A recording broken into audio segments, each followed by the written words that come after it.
This is the part 2 of the story. Please like the video and subscribe to my channel isekai'd. Chapter 10 Wilderness Survival Test.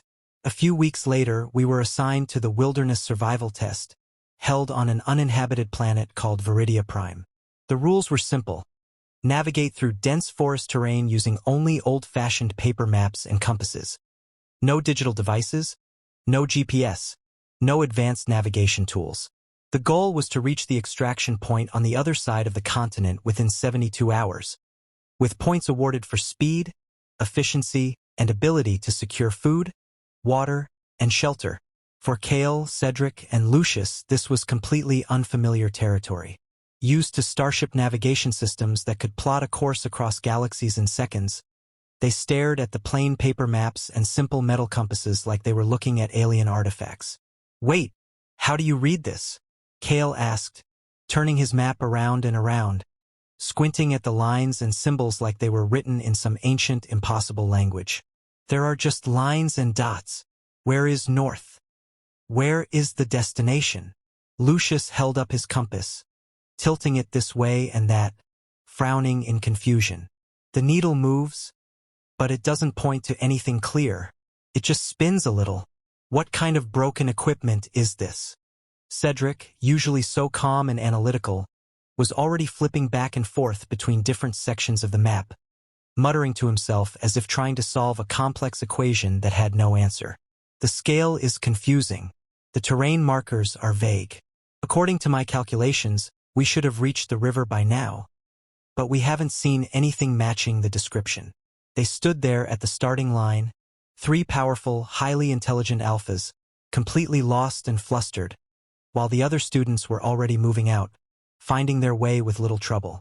I walked up to them, holding my own map and compass, looking at their confused faces with a mixture of amusement and exasperation.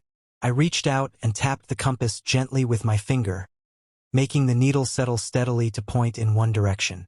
"Here," I said simply. "That's north."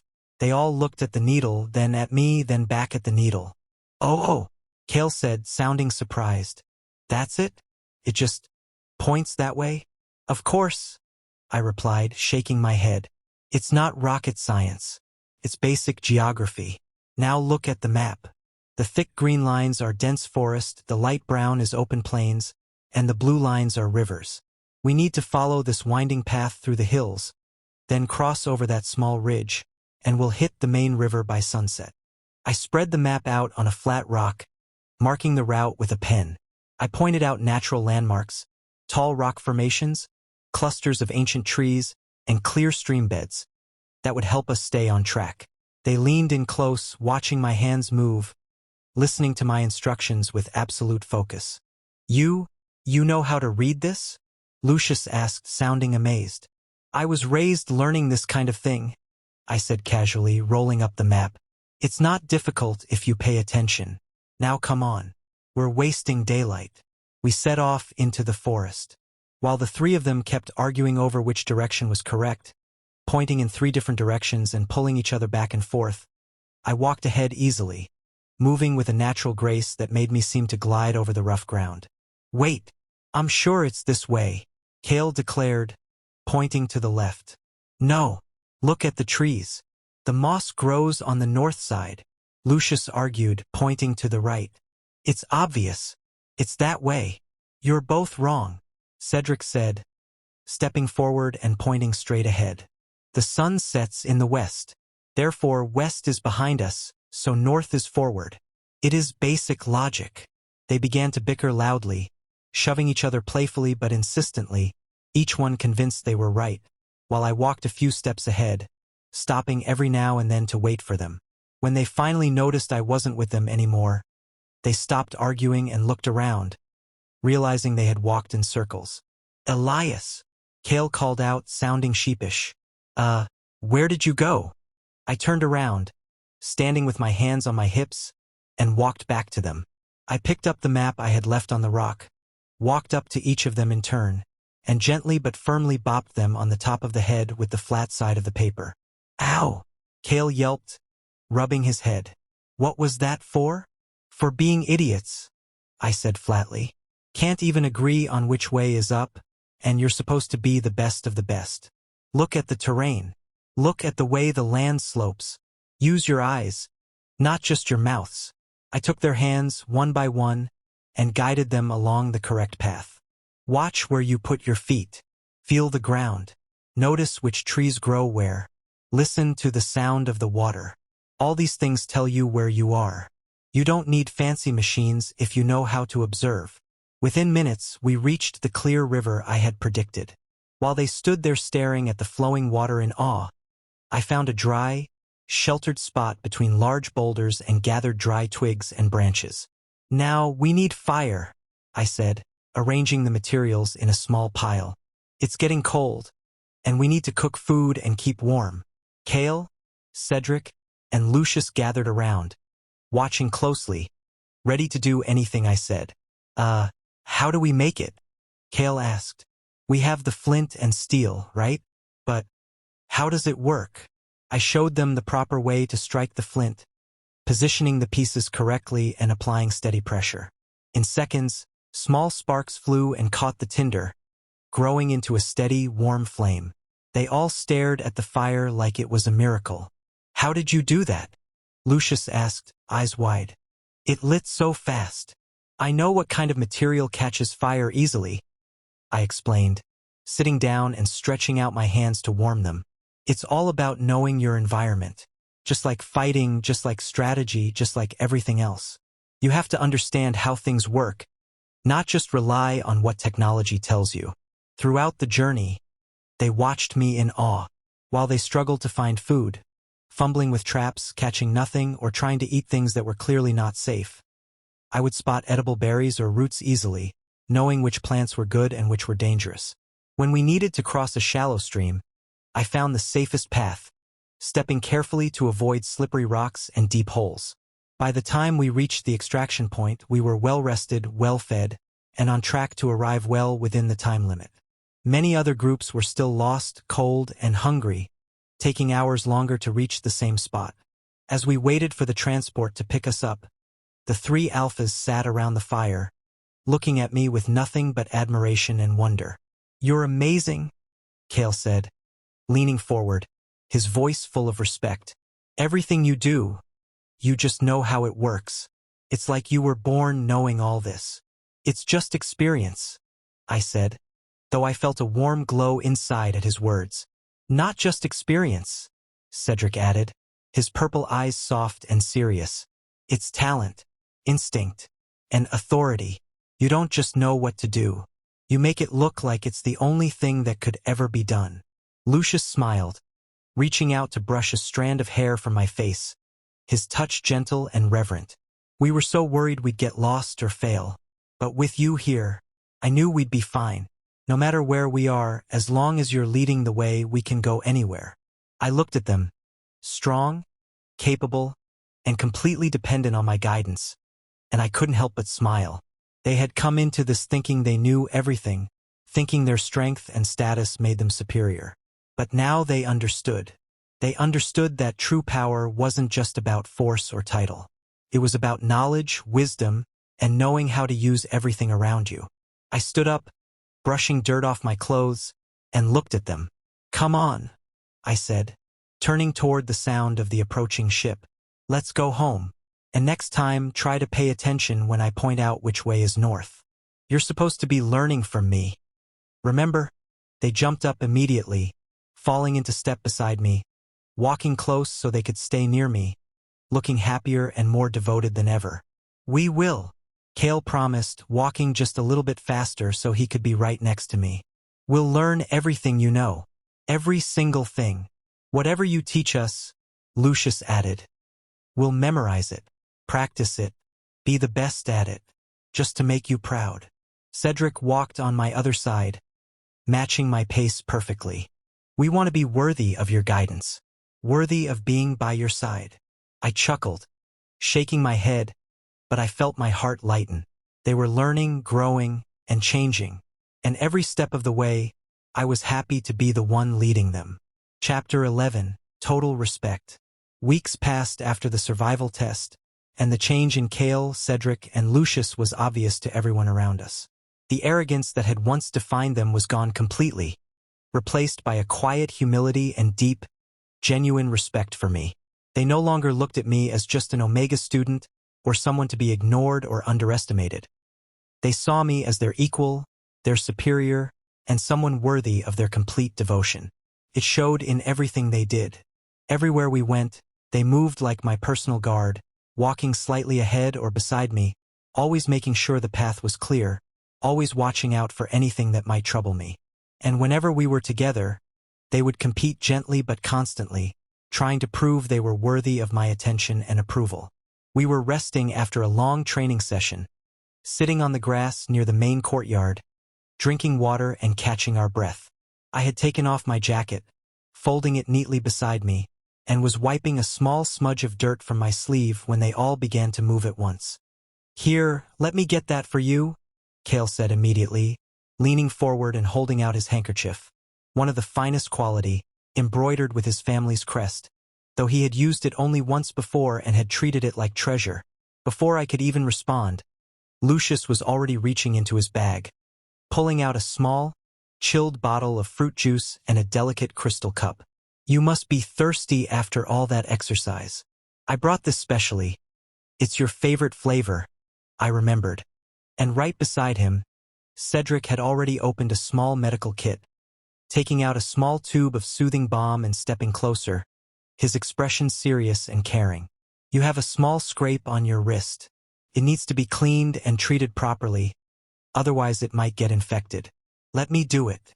They all spoke at the same time, each one trying to offer me something different, each one eager to be the one who took care of my needs. But then they noticed each other, and the competition began again, quiet but obvious. "Wait," I offered first. Kael protested, holding up his handkerchief like it was a prize. "I'm the one who should clean your hands and clothes. Cleaning is fine, but you're rough," Lucius argued, waving the juice bottle. "You'll spill it or drop it or make a mess. I know how to handle things carefully. I'm the one who should give you refreshment." "Both of you are missing the point," Cedric said firmly, holding up the balm. "Your skin is sensitive. You need gentle, proper care. I'm the only one who knows exactly what kind of treatment you require. I'm the one who should do it." They began to argue, but it wasn't angry or mean. It was full of concern and eagerness, each one convinced they were the best choice to look after me. I watched them for a moment, amusement tugging at my lips, and then I held up my hand to stop them. "Enough," I said, and their voices cut off instantly. They all turned to look at me, eyes wide and attentive, waiting for my decision. "You all want to help, that's very sweet. But let's do it properly. Cedric, you have the right idea about taking care of injuries. You can clean and treat my wrist. Lucius, you know how I like my drinks, so you can pour me some juice. And Kael." I paused, and Kael leaned forward eagerly. "Yes? What can I do, Elias?" "Anything. I'll do anything you say. You can get me some fresh water," I said with a smile. "The kind from the mountain stream, remember? The one that tastes like ice and pine. And bring me a clean cloth to wipe my face with. And maybe fetch me a snack. Something sweet, but not too heavy. I'm hungry." "Right away!" They all shouted in unison, and immediately they began to move, rushing off to get what I had asked for. Each one trying to go faster than the other but being careful not to run too fast and get themselves out of breath. When they returned a few minutes later, they were all carrying things. Kael had the water, the cloth, and a small box of my favorite pastries. Lucius had the juice and a small plate of fresh fruit. Cedric had cleaned my wrist carefully and applied the balm, his hands moving with such softness and precision that I barely felt a thing. They arranged everything around me, making sure I was comfortable, placing the food and drinks within easy reach, checking that the area was free of dust and insects, and sitting close enough that they were near me but not crowding me. As I ate and drank, they sat there watching me, their expressions soft and happy. Every time I took a bite or sipped something, their eyes would light up, like they were receiving praise themselves. "You like it?" Kael asked eagerly, watching me take another pastry. "Is it good?" I made sure to get exactly the right kind. I asked the baker 3 times to make sure he got it right. "It's perfect. I told him, and his face broke into a huge, proud smile. Lucius leaned forward, resting his chin on his hand, looking at me with adoration. Everything is perfect when it's for you. Whatever you like, whatever you need, we want to be the ones to provide it. We want to be useful to you. Cedric nodded in agreement, his violet eyes warm and sincere. We used to think power and status were the most important things. But now we know. The most important thing is being able to take care of you, to protect you, to be worthy of your trust. I looked at them. 3 powerful princes used to being served and admired, now working hard just to be allowed to serve and please me. They had gone from seeing me as someone weak to protecting me, from mocking me to respecting me, from ignoring me to wanting to be near me every second of the day. I set down my cup and looked at each of them in turn, my expression softening. You know, you don't have to compete so much, or work so hard to prove yourselves. I already know you're capable. I already know you're strong, and smart, and good. Their faces lit up even more, like they had just received the greatest reward in the universe. Really? Kael asked, leaning forward excitedly. You really think that? Of course I do, I said, smiling. That's why I keep you around. That's why I let you do these things for me. Because I know you're the best at it. And because I like having you close. The 3 of them exchanged looks, and for the first time I saw something change between them. Not competition, but understanding. They weren't rivals anymore. They were partners, united by the same feeling, the same devotion to me. Whatever you need, Lucius said softly, reaching out to gently touch my hand, his touch light and respectful. We'll be there, always. We'll do everything we can to make you happy. Because seeing you smile, that's the best thing in the world to us. Cedric nodded, placing his hand over mine so that all 3 of their hands were resting together over mine, warm and strong and gentle. You have our total respect, Elias. In everything you do. We will follow you, we will listen to you, and we will be yours, completely and forever. Kael squeezed our hands together gently, his voice full of feeling. You're not just someone we have to look after. You're the most important person in our lives. More important than titles, more important than power, more important than anything else. We love you, Elias, and we'll spend the rest of our lives proving it. I felt my heart swell with something warm and happy, something I hadn't expected to feel so soon. I squeezed their hands back, smiling at them with all the affection I felt. Good, I said simply, because I plan to keep you around for a very long time, and I expect you to keep being this good for me. They all grinned, and as we sat there together in the warm afternoon sun, surrounded by peace and quiet, I knew that everything had changed between us. The prejudice was gone, the arrogance was gone, and in its place was something far stronger. Respect, trust, and a bond that would last forever. And I had a feeling that this was only the beginning. Please like the video and subscribe to my channel isekai'd. Chapter 12, Academy Fair. The Academy Fair arrived at last, a week-long celebration full of games, performances, and stalls set up by different classes and student groups. The highlight of the event was always the costume festival, where everyone dressed up in elaborate outfits, transforming the campus into a vibrant, magical place full of color and creativity. I had decided to dress as a majestic ancient prince, choosing a flowing robe of deep royal purple with gold embroidery, a silver circlet resting lightly in my long silver hair, and delicate accessories that shimmered like starlight when I moved. When I stepped out of the dormitory, I felt elegant, powerful, and exactly like who I was meant to be. But when I looked over at Kael, Cedric, and Lucius, I almost laughed out loud. Kael was wearing a bright, oversized clown costume covered in polka dots, with a floppy red hat that hung down over his eyes and big, round shoes that made him wobble slightly when he walked. He looked completely ridiculous, and he was scowling so hard his face looked like it might crack. I can't believe I lost that bet, he grumbled, crossing his arms and trying to make himself look dignified while still wearing the silly outfit. I told them I'd win the mecha race easily, but that idiot from the engineering department cheated, and now I have to wear this thing all day. Beside him, Lucius looked far more comfortable, dressed in a stunning costume of a celestial prince, flowing white and gold robes, wings made of light fabric attached to his back, and a crown shaped like the sun. He looked dazzling, charming, and exactly like the elegant royal figure he was supposed to be. He smiled warmly, though his eyes kept darting over to me, clearly eager to impress. Next to Lucius, Cedric stood looking completely out of place. He was wearing a colorful, ruffled outfit meant for a circus magician, with bright stripes, a tall pointed hat, and a long cape covered in stars and moons.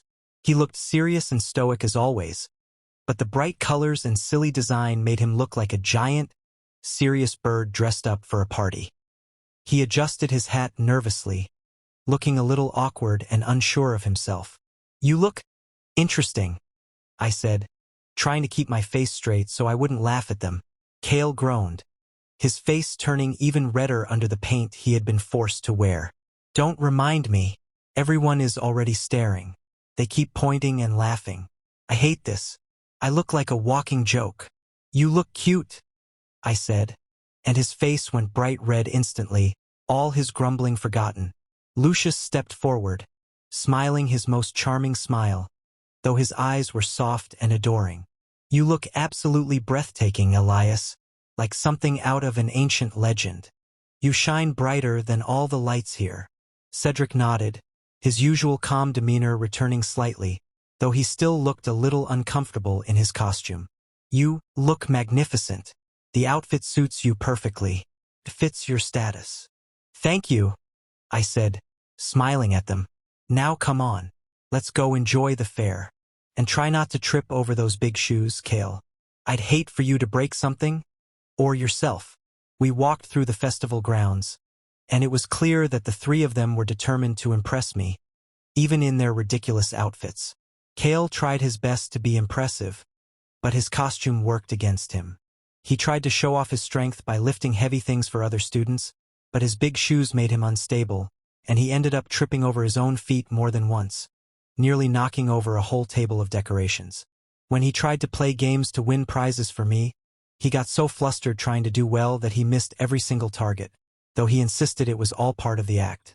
"I'm trying," he called out, crossing his arms and pouting when he lost again. "It's not my fault these shoes are too big, and this hat keeps falling over my eyes. It's impossible." Lucius, on the other hand, moved with grace and charm, stopping at every stall to get me things. Sweet pastries, colorful trinkets, fresh flowers, and soft toys. He laughed easily with everyone, but his attention was always on me, checking if I was happy, if I wanted more, if I was having fun. He even danced with me when the music started, moving perfectly in time, making me feel like the most special person in the world. "You don't have to do all this," I said, looking at the pile of things he had already given me. "Of course I do," Lucius replied, taking my hand and holding it gently. "Every time I see you smile, it makes everything worth it. Seeing you happy is the only prize I need." Cedric was a little quieter, sticking close to my side and watching everything around us with his sharp, intelligent eyes. He didn't play many games or do much performing, but he was always there when I needed something. When I got tired, he found me a comfortable place to sit. When I wanted to see something from far away, he lifted me up gently so I could see better. When other students came to talk to me, he stood protectively beside me, his presence making everyone feel respectful and welcome. At one point, we stopped at a stall that sold face paint. The artist offered to paint designs on us, and I decided to let them paint a small, elegant pattern of stars on my cheek. When it was time for them to paint the others, Kael immediately tried to hide his face. "No way," he said, backing away. "I'm not having paint on me. I already look like a clown. I don't need to make it worse." But when I raised an eyebrow and looked at him with a slight frown, he sighed dramatically and gave in. "Fine, fine. But if it looks stupid, it's your fault." They painted a simple design of a lion on his cheek, fitting for his strong, fiery personality. Cedric let them paint small, intricate geometric patterns around his eyes, making him look even more mysterious and handsome. Lucius let them paint soft, flowing lines that looked like sunlight, matching his costume perfectly. When we looked at ourselves in the mirror, I couldn't help but laugh. They all looked silly and strange, but they looked happy. And more than that, they looked like they were mine. As the evening went on, the sky turned dark and thousands of lights lit up the fairgrounds, making everything glow. We walked together side by side, and I realized that even though they looked ridiculous in their costumes, they were still the most impressive, the most wonderful, and the most important people in my life. They tried so hard to make me happy. They tried so hard to be worthy of me, and even when they failed or made mistakes, they did it all with so much heart. "Hey," I said, stopping them and turning to face them. "You know what? You don't have to impress anyone else.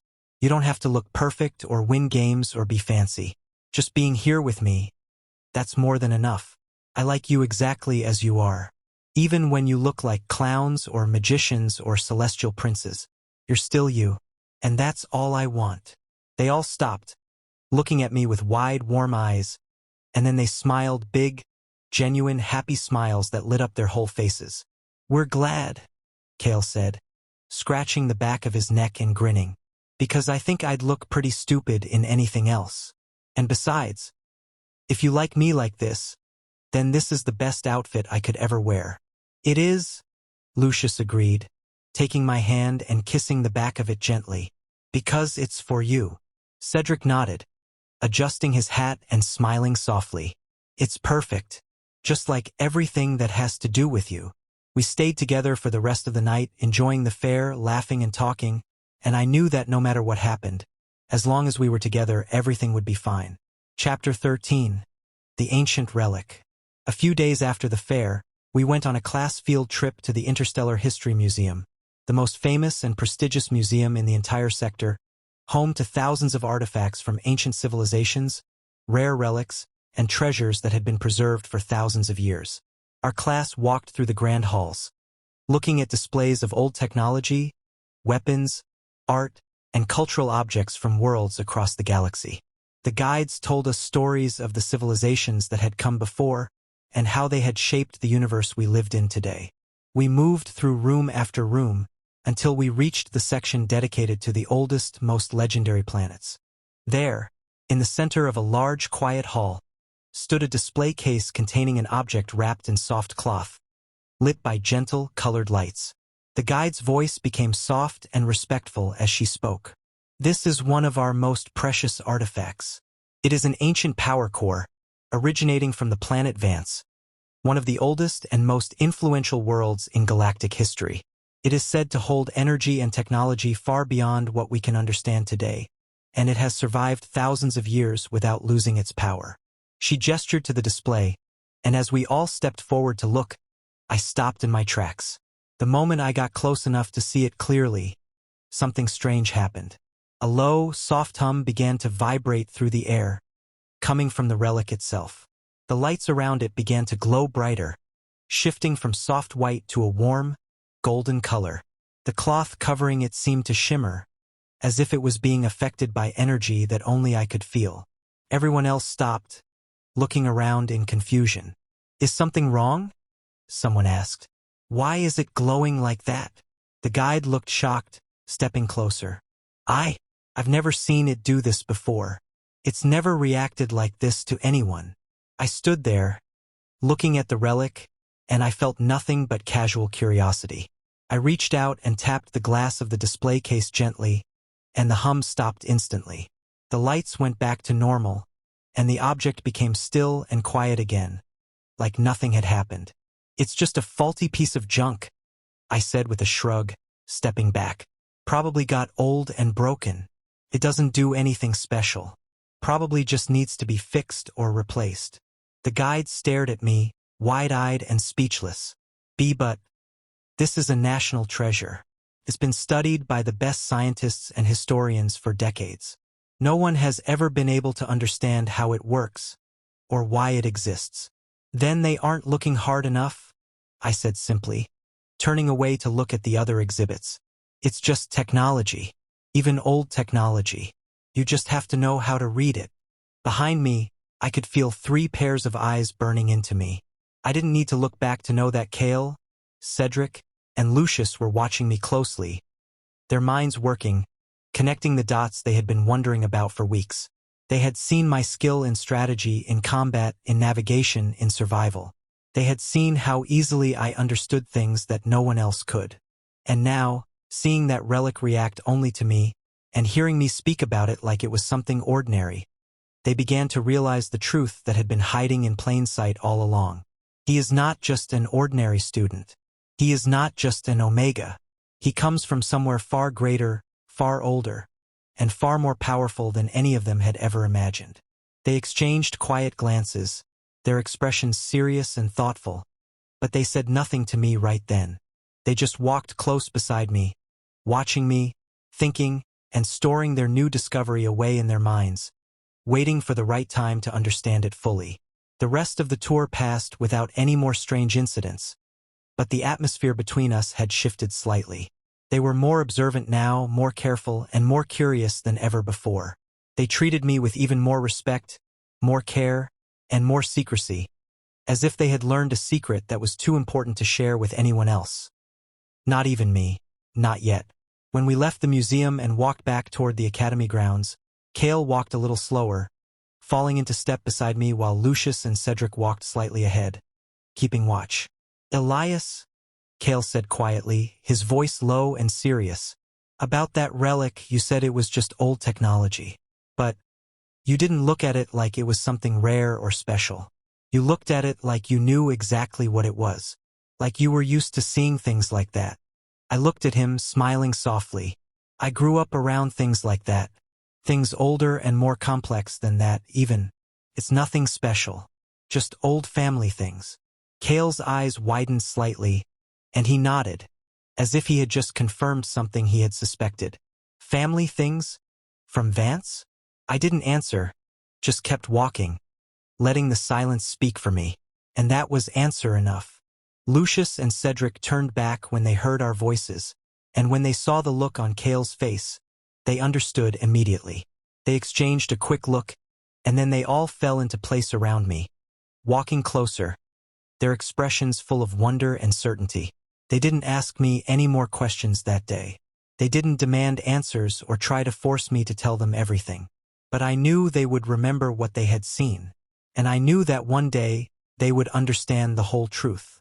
For now, though, they were happy just to walk beside me, knowing that there was so much more to me than met the eye, and that they were the only ones who were starting to see it. Chapter 14: Jealousy and Coaxing. Life at the academy continued as usual, but something had changed since the field trip to the museum. Kael, Cedric, and Lucius were still by my side, still loyal and devoted, but there was a new weight to their attention. They were distracted. Their minds kept going back to the ancient relic, to my strange familiarity with things that should have been impossible for someone like me to understand, and to the hints I had given about my background. They were thinking too much. They were watching me too closely, and they were holding back a little, as if they were afraid to say the wrong thing or to ask the wrong question. It was subtle, but I noticed it, and honestly, it made me feel a little neglected. I had grown used to having their full attention, to being the center of their world. But now, when I spoke, they would pause mid-sentence, their minds clearly somewhere else. When I asked them to do something or said something funny, they would respond slowly, like they were only half listening. And when we walked together, they would glance at me. But their expressions were thoughtful, distant even, instead of warm and eager like they used to be. It was annoying, and I didn't like it one bit. One afternoon, I was sitting alone in the garden, reading through some notes, when they approached me. They stopped a short distance away, standing in a group and looking at me, but none of them moved closer or spoke.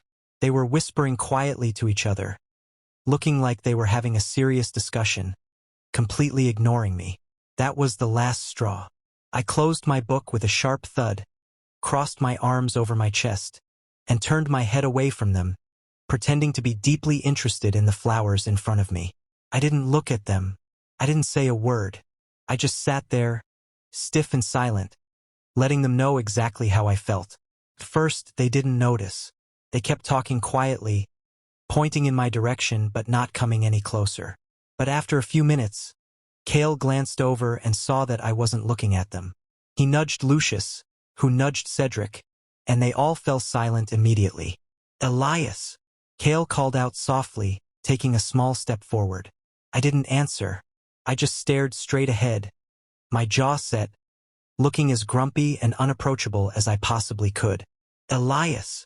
Lucius tried again, his voice higher and more worried now. Are you okay? Still nothing. Cedric stepped forward, his expression serious and concerned. We're sorry if we've been distant. We were just thinking. We didn't mean to ignore you. I huffed quietly, not turning my head. Thinking my foot. I thought to myself, you're not thinking, you're staring. And you're making me feel like I'm not important enough to pay attention to. They realized immediately that something was wrong. The three of them came closer, standing around me but stopping at a respectful distance, not wanting to make me uncomfortable. But I still didn't look at them. Elias, Kael said, his voice soft and pleading. Please look at us. Did we do something wrong? Tell us and we'll fix it. Whatever it is, we'll make it right. I stayed silent for another moment, then finally turned my head just enough to glance at them out of the corner of my eye. My expression was cold and serious. You're not paying attention to me, I said, my voice clear and sharp. That's all. You're all too busy thinking about whatever is going on in your heads to even notice I'm here. It's rude. And it's annoying. Their faces fell instantly, and panic spread across their features. Oh no, Lucius said, looking horrified. We're so sorry. We didn't mean to. We were just wondering about things and we got carried away, but we never meant to make you feel like you don't matter. It's not that at all, Cedric added quickly, stepping closer and kneeling down in front of me so he could see my face properly. You matter more than anything. You're the most important thing in our lives. We were just trying to understand something, trying to figure things out, but we were being stupid about it. We're sorry. Kael knelt down on my other side, looking completely distraught. Please don't be mad at us. We can't stand it when you're mad. It hurts us more than anything. We'll do anything you want. We'll stop thinking. We'll stop talking. We'll do whatever you say. Just please don't be upset with us. They looked so miserable, so worried that they had lost my favor, that my heart softened a little. But I kept my face serious, pretending to be still upset, just to see how far they would go to make it right. Anything? I asked, raising an eyebrow. Anything? They all shouted in unison, nodding so fast their heads almost hurt. Good, I said, finally turning to face them properly, letting a small, satisfied smile appear on my face. Then you can prove it. Bring me something nice, something I like. And while you're doing it, you can think about how sorry you are. And when you come back, you can give it to me, and you can tell me exactly why you were being so rude and distracted. And you can do it all right now. Right away. Kael jumped up immediately, already running toward the campus buildings. I'll get the best fruit from the cafeteria, the sweetest ones. I'll get those flowers you like, the ones that smell like star jasmine, Lucius called out, hurrying after him. And I'll prepare your favorite drink, Cedric said, standing up and adjusting his clothes. And I'll make sure everything is perfect. I promise. They rushed off like three men on a mission, moving faster than I had ever seen them move before, clearly desperate to make up for their mistake and make me happy again. They returned a short time later, out of breath but carrying everything they had promised.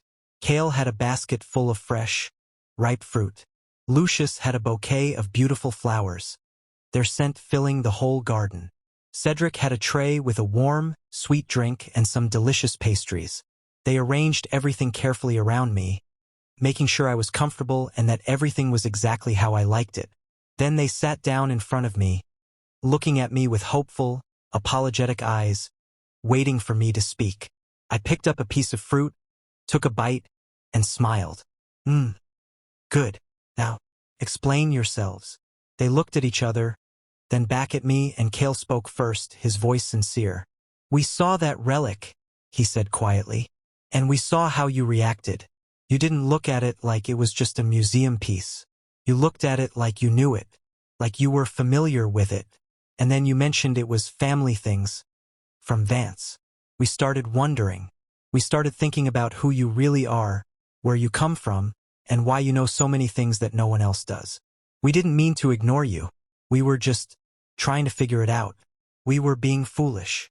Cedric nodded in agreement. We realized that you probably have a background and a history that is far greater than anyone here knows. And we wanted to understand it. But in doing so, we made you feel neglected, and that was wrong. We're truly sorry. We would never want anything to come between us and your attention. Lucius reached out gently, taking my hand in his and holding it carefully, like it was something precious. You are everything to us, Elias. Everything. We would rather have your attention than know any secret in the universe. We're so sorry we made you feel otherwise. Please, don't be upset with us again. We can't bear it. I looked at them. 3 powerful, proud alphas, now completely humbled and devoted, doing anything just to make me smile. I felt warm and happy inside, and I knew that I had them exactly where I wanted them. I forgive you, I said softly, reaching out to touch each of their faces in turn. But remember this. You can think about whatever you want. You can wonder about anything. But as long as you're with me, I want you to remember that you're always the most important thing to me. And I want you to always give me your full attention. Can you do that? They all nodded eagerly, their faces lighting up with joy and relief. Yes, Kael said. We promise. From now on, you have all our attention. All of it. We'll think about everything else later. Right now, you're all that matters. Nothing else will ever be more important, Lucius added, squeezing my hand gently. Ever, Cedric agreed, smiling softly. Good, I said, smiling back at them. Now, stop being so serious, and eat, and tell me about your day. I want to hear everything. They grinned, and the atmosphere changed completely. The worry and distance were gone, replaced by warmth, laughter, and the familiar, happy feeling of being together. They talked to me eagerly, telling me everything they had done, asking me questions, and making sure I felt loved and valued every single moment. And as I sat there surrounded by them, I knew that they were completely wrapped around my finger, and I was more than happy to keep it that way. Chapter 15, Annual Mecha Battle. The biggest event of the academic year had finally arrived. The annual inter-squad mecha battle. Thousands of students, instructors, and spectators had gathered in the massive battle arena, which had been modified and upgraded for this competition. The rules were simple. Pilot your assigned mecha, complete objectives, eliminate opponents, and be the last team standing. The winner would receive great honor, prestige, and special recognition from the Academy and the royal families. Everyone had their favorites.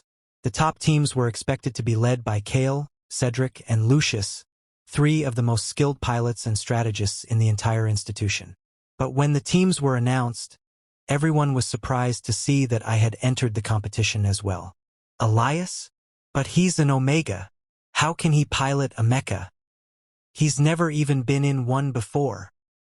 He doesn't have the strength or the experience. He'll be destroyed in the first round. The whispers spread through the crowd, loud enough for me to hear. I just stood there, adjusting my uniform and checking over my equipment, wearing a calm, confident smile. I knew what I was capable of, and I knew that strength wasn't everything. Kael, Cedric, and Lucius stood beside me, wearing their own team uniforms but looking at me with nothing but pride and excitement. We know you can do it, Kael said, cracking his knuckles and grinning. We've seen you in training. You're better than any of us. You're going to win easily. Don't listen to them, Lucius added, giving my shoulder a gentle squeeze. You're the best pilot I've ever seen. You're going to blow everyone away. Cedric nodded, his expression serious but full of admiration. Your control is flawless. Your reflexes are faster than anyone else's. You will be the champion. We know it. I smiled at them. We'll see. But thank you. I'll do my best. The battle began, and the arena lit up with energy. Mecha of all shapes and sizes took off, moving across the battlefield with speed and power. The other teams relied on brute force and heavy weapons, smashing through obstacles and attacking with everything they had. Kael, Cedric and Lucius fought with their usual skill, leading their teams with strength and strategy, quickly eliminating many opponents and moving up the ranks. But I moved differently. My mecha was lighter, more agile, and I used it with precision and grace that no one else could match. I didn't rely on heavy firepower or massive strength. I used speed, positioning, and clever tactics. I would dodge attacks easily, moving in ways that seemed impossible, and then strike only when I had the perfect opening. I used the terrain to my advantage, hiding behind rocks and structures, and I always knew exactly where my opponents would move before they even decided to move there. Round after round, I kept winning.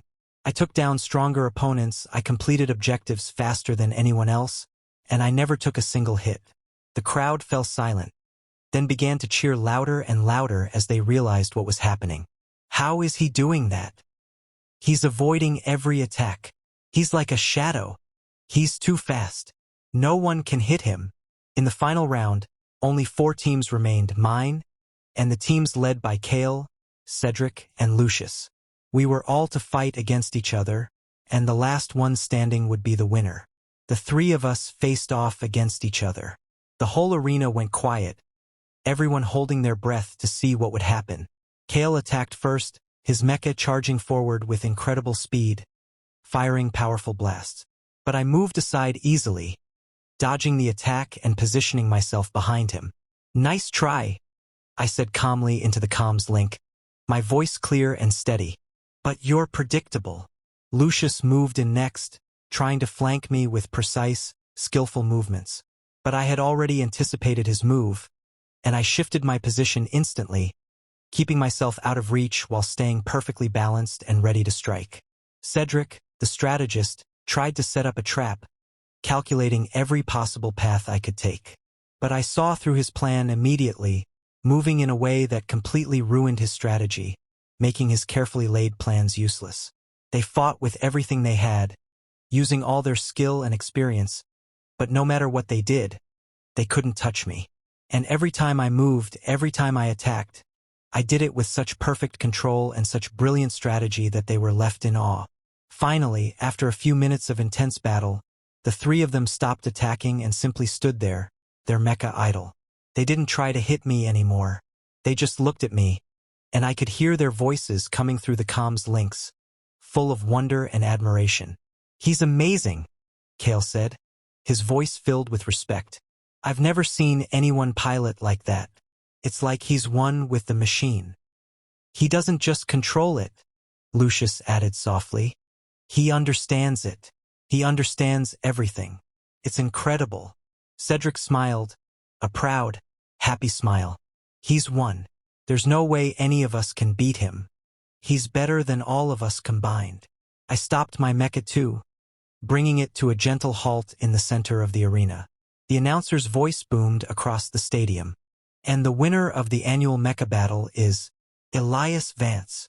The crowd erupted into cheers, clapping and shouting so loud the ground seemed to shake. But I wasn't looking at the crowd. I was looking at Kael, Cedric, and Lucius. They jumped out of their mecha immediately and ran toward the area where I was landing, their faces glowing with pride and joy. When they reached me, they surrounded me, their eyes shining with love and admiration. "You did it," Kael said, grabbing my shoulders gently and shaking me slightly, laughing happily. "You actually did it. You beat all of us. You're the best." "We knew you could," Lucius said, beaming from ear to ear. "We just knew it. You were incredible. Every move you made was perfect." Cedric looked at me with so much affection in his eyes that my heart felt warm. "You are the most talented, most brilliant person I have ever known. Watching you fight, it was like watching something beautiful. You deserve to win more than anyone else." I smiled at them, feeling happier than I had ever felt before. "Thank you, but I couldn't have done it without you. You 3 pushed me to do my best, and seeing you cheer for me, that made it even better." They looked at each other, then back at me, and they all leaned in at the same time, wrapping their arms around me gently but tightly, holding me close. The cheers of the crowd faded into the background, and all I could feel was their warmth, their strength, and their love. I had won the battle. I had proven that I was the best. But the greatest prize of all wasn't the trophy or the honor. It was knowing that the three most powerful alphas in the galaxy loved me, respected me, and were proud to stand by my side. And as we stood there together, surrounded by noise and celebration, I knew that everything was exactly as it was meant to be. Chapter 16, Graduation. The day of the graduation ceremony finally arrived, marking the end of our time at the Interstellar Military Academy. The grand hall was decorated with elegant banners. The air was filled with proud families, distinguished guests, and the buzz of excitement that comes with such a major milestone. Everyone had gathered to celebrate the graduates, and for months leading up to this day, there had been one question on everyone's lips. Who would be named the best student of the year? For as long as anyone could remember, that title had always gone to one of the three princes, Kael, Cedric, or Lucius. They were the top students, the strongest pilots, the most brilliant strategists, and the faces of the academy. It was expected, almost taken for granted, that one of them would take the honor once again. But when the headmaster stepped up to the podium and began to speak, the atmosphere shifted. "And now," he announced, his voice clear and carrying across the entire hall, "we come to the most prestigious award of the year, the title of Best Student. This award is given not only for academic excellence or skill in combat, but for leadership, character, innovation, and the ability to exceed all expectations. This year, the recipient is..." He paused, looking down at his notes, and for a moment the hall went completely silent. Kael, Cedric, and Lucius stood at the front of the stage, dressed in their formal graduation robes, looking confident and ready to accept the award as usual. They had expected it. They had worked for it. They had prepared speeches and practiced their acceptance lines. But when the headmaster spoke again, saying my name, the silence that followed was absolute. Elias Vance. I stood there, standing tall in my own robe, and walked calmly up to the stage. I could feel the shock radiating from every corner of the room. Whispers spread like wildfire, loud enough for me to hear clearly. "Elias? But he's an Omega. How is that possible? He wasn't even in the top 3 grades last year. He won the mecha battle, yes, but he's still just a student." I didn't let it bother me. I accepted the medal, shook the headmaster's hand, and stood before the crowd with my usual calm, confident smile. When I turned to face everyone, I could see the surprise, the confusion, and even some lingering doubt in their eyes. But when I glanced down toward the seats where Kael, Cedric, and Lucius were sitting, I saw something completely different. They were on their feet before I had even finished speaking, cheering louder than anyone else in the entire hall. Their faces were glowing with pride, their voices loud and clear, and there was not a single trace of disappointment or jealousy in their expressions. "Yes, that's our Elias," Kael shouted, pumping his fist in the air, his red hair bright and bold under the lights. "We knew you could do it," Lucius called out, waving both hands and beaming so widely his eyes crinkled at the corners. "You deserve it completely," Cedric added, standing tall and clapping with a look of pure, unshakable belief in his eyes. They didn't care that everyone else was shocked. They didn't care that people were whispering or doubting. All they saw was me, standing there holding the highest honor, and they were prouder than anyone had ever been of anyone in their lives. As the ceremony continued, the 3 of them made sure to stay close to me. They were always right there beside me, whether we were posing for photos, receiving congratulations, or walking through the hallways afterward. Students and teachers alike looked at them with awe, because everyone knew that these 3 powerful, respected men would never give such devotion to someone who wasn't truly worthy. At one point, after the official events had ended and the crowd had begun to disperse, we found ourselves walking down a quiet corridor together. The excitement had died down, and it was just us, surrounded by soft light and silence. Kael walked beside me, turning to look at me with so much warmth in his eyes that it made my heart feel light. "You know, I knew you would win. I just knew it. But seeing it happen, it feels even better than when I won. Because I know how hard you worked. I know how much you had to learn, and how much you had to prove, just to get here. And you did it. You did it perfectly."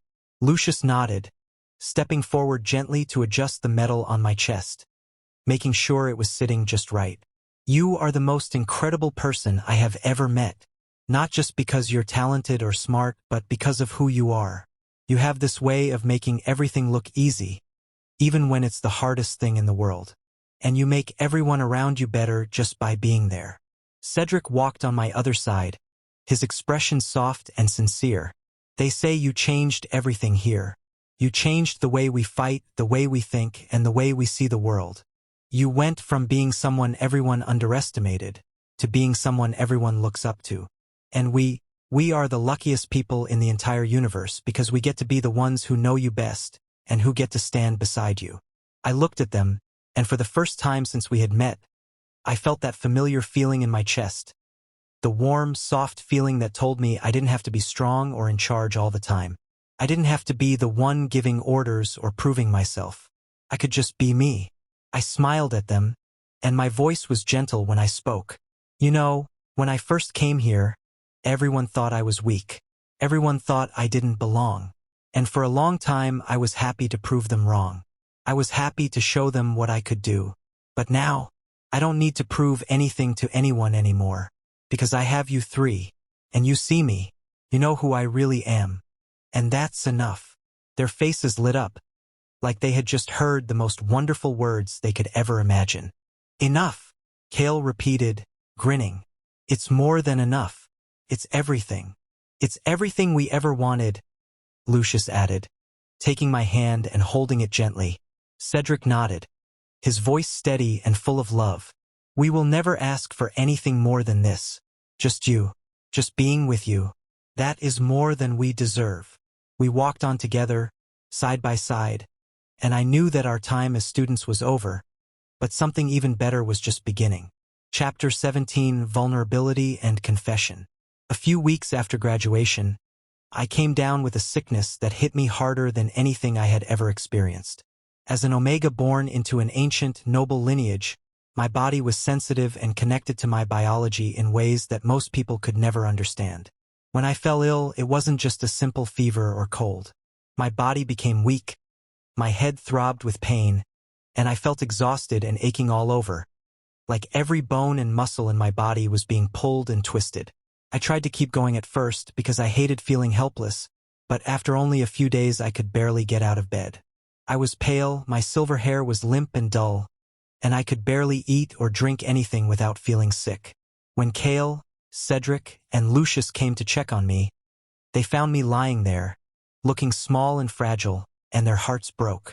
They had never seen me like this, never seen me weak, never seen me in pain, never seen me unable to be strong or in control. The man who always had a sharp word, a clear plan, and a confident smile was now lying still, quiet and suffering, and it filled them with an overwhelming sense of regret and protectiveness.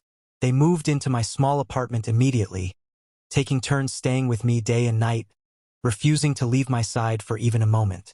They didn't know exactly how to care for someone who was sick, but they were determined to learn. Kael was the first to step up, even though he was usually clumsy and loud. He tried to make soup, but he burned it so badly that the smoke alarm went off.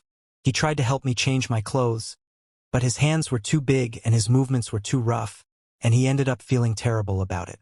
"I'm so stupid," he would say, looking at me with tears in his eyes. "I can't even take care of you properly. I'm useless." Lucius was gentle and kind, doing everything he could to make me comfortable. He would sit by my bed for hours, holding my hand and talking to me in soft, soothing voices, telling me stories and funny jokes just to make me smile. He would wipe my forehead with cool cloths, and he would try to feed me small amounts of food, moving slowly and carefully so he wouldn't upset my stomach. But every time I winced in pain or felt too tired to respond, he would look so sad and guilty that it broke my heart. "I wish I could take the pain away," he would whisper, pressing a kiss to my knuckles. "I would carry it all for you if I could. I would bear anything, anything at all, just to see you feel better." Cedric was the most serious and determined of all. He researched everything he could about my condition, reading old texts and medical records late into the night, memorizing treatments and remedies that were rarely used or forgotten. He moved with quiet precision, his hands soft and careful as he adjusted my pillows, gave me medicine, or made sure I was covered warmly. He never spoke much, but his eyes were always full of worry and love, and I could feel how much he cared in every small, thoughtful thing he did. As they sat with me through the days and nights, watching over me, tending to my needs, and feeling more and more helpless and concerned, they began to talk to each other. They would stand in the hallway or sit in the corner of the room, whispering to each other, sharing their thoughts and feelings, and slowly, the truth came out. They realized that what they felt for me was far more than admiration, far more than respect or loyalty. It was love, deep, all-consuming, irrevocable love. They loved everything about me. My sharp tongue, my clever mind, my sassy attitude, my kind heart, even my stubbornness and my need to be in charge. They loved me when I was strong, and they loved me now when I was weak. They knew that they would do anything for me, go anywhere for me, and give up everything just to make sure I was happy and safe. One night, when I was resting a little better and they were sitting around my bed, watching me sleep, Kael spoke first. He leaned forward, his voice quiet and sincere, and he looked at me like I was the most precious thing in the universe. "Elias," he said, and his voice was thick with emotion. "When we first met you, we thought you were just another student. We thought you were weak and boring and not worth paying attention to. We were so wrong. You've changed our lives completely. You've changed who we are. Before you, we thought power and status and victory were the most important things. But now we know that none of that matters, not compared to you. You are everything. You are the reason we work hard, the reason we fight, the reason we exist." Lucius nodded, his eyes shining with tears of joy and love. "I used to think I knew what love was, but I was wrong. I never knew until I met you. Every time I see you, every time I hear your voice, every time you smile at me, my heart feels like it's going to burst. I love you more than anything. I love you so much it hurts. And I don't just want to be by your side. I want to be yours, completely, forever." Cedric reached out and gently brushed a strand of hair away from my face, his touch so light it felt like a breath. "We know we can be difficult. We know we are strong and loud and sometimes too much to handle. But we promise you this. We will spend the rest of our lives proving that we are worthy of you. We will protect you, we will listen to you, we will follow you, and we will love you with every part of our beings. We are yours, Elias. All of us, body, mind, and heart. We love you, more than words can ever say." I opened my eyes then, and looked at them. I could see the truth in their faces, the honesty and the depth of their feelings, and I felt tears come to my own eyes. I reached out, one hand touching Kael's face, one touching Lucius's, and one touching Cedric's, holding them gently. "I love you too," I said softly, my voice weak but clear. "I know I'm spoiled and I'm sassy, and I'm probably a lot of work. But I love you three. I can't imagine my life without any of you. You've become the most important people in my world. And I want to be with you. All of you." Their faces lit up like the sun had come out. They leaned in closer, surrounding my bed, and they held my hands and touched my face, as if they couldn't believe that what they had wanted for so long was finally real. "We'll take care of you," Kael said, his voice full of hope. "We'll make you better, and we'll spend every day making you happy. You won't ever have to be alone again. You won't ever have to be scared or hurt or weak, because we'll always be here. We'll always be yours." And as I lay there, surrounded by their warmth, their strength, and their love, I knew that no matter what happened from that day on, I would never have to face anything alone. Chapter 18, The Mansion. Once we had all recovered and graduated, it was time to make new plans for the future. I had decided that I wanted a proper place to live, somewhere spacious, comfortable, and entirely my own, where I could have everything I needed and be completely at ease. As soon as I mentioned this idea, chaos erupted immediately. Kael, Cedric, and Lucius all began talking at once, each one trying to outdo the other, offering their own family's finest properties, as if they were competing to give me the best gift in the universe. "I have the perfect place," Kael declared, slamming his fist lightly on the table, his eyes shining with excitement. My family has a huge vacation mansion on the coast of the Azure Sea. It has gardens as big as the academy, private beaches, and rooms enough for everyone. It's beautiful, and it's all yours. We'll give it to you right now. That's nothing compared to mine, Lucius interrupted, waving his hand dismissively but smiling warmly. My father owns a magnificent estate in the mountains, surrounded by forests and clear lakes. It has the most advanced security systems in the entire sector, and it's built with the most comfortable materials known to man. It's elegant, it's private, and it was made exactly for someone like you. You are both wrong, Cedric said calmly, though there was a determined look in his eyes. The best place is the one my family keeps in the central provinces. It is designed for privacy, for comfort, and for safety. It has all the resources you could ever need, and it is far more spacious and well-equipped than either of your places. It is the only choice. They began to argue back and forth, each one insisting that their property was better, more suitable, and more worthy of me. They talked about views, about luxury, about location, and about how perfect their homes would be for me. But neither of them would back down, and it was clear that neither one was willing to give up what they thought was best. I sat there watching them, amused by how seriously they were taking this, and finally I spoke up to settle the matter. "Stop," I said, and their voices cut off instantly. "You're all trying to give me things that belong to your families, but I don't want something that belongs to someone else. I want something that is ours, something we built together, and that we all share." They blinked at me, surprised by the idea, and then they understood exactly what I meant. Their faces lit up with realization and agreement. "You're right," Kael said, nodding quickly. "That makes much more sense. We don't want to give you something that was made for someone else. We want to build something new, something that is ours from the very beginning." "Exactly," Lucius added, grinning. "Something that fits all of us, and that is exactly what we need." "Then we will do it," Cedric said firmly. "We will pool our resources, our wealth, and our ideas. We will buy the best land, hire the best architects, and build exactly what we want. It will be the finest home in the entire galaxy, and it will be ours." And so they set to work immediately. They spent days researching locations, comparing land values, and discussing every detail, from the layout of the rooms to the type of wood that would be used for the floors, from the gardens we would plant to the technology that would be installed. They worked together seamlessly, their different skills complementing each other perfectly. Kael brought his passion and energy, Lucius brought his taste and charm, and Cedric brought his intelligence and planning. Within weeks, they had found the perfect plot of land. Large, beautiful, and located in an area that was peaceful, safe, and full of natural beauty. They purchased it together and then began the construction.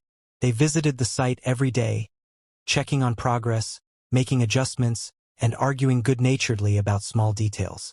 And through it all, they never forgot that it was being built for me, and that every part of it was designed to make me happy and comfortable. When it was finally finished, the mansion was everything we had hoped for and more. It was grand and elegant, but also warm and welcoming, with spacious rooms, beautiful gardens, and all the comforts and luxuries anyone could ever want.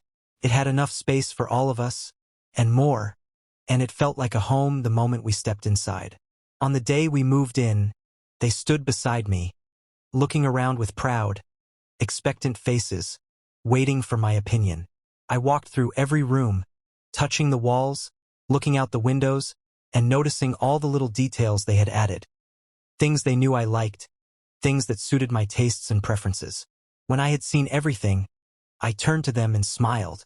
"It's acceptable," I said, trying to keep my face serious, but a smile tugged at the corners of my mouth. "It's not perfect, but it will do. It's better than I expected." Their faces broke into huge, joyful smiles.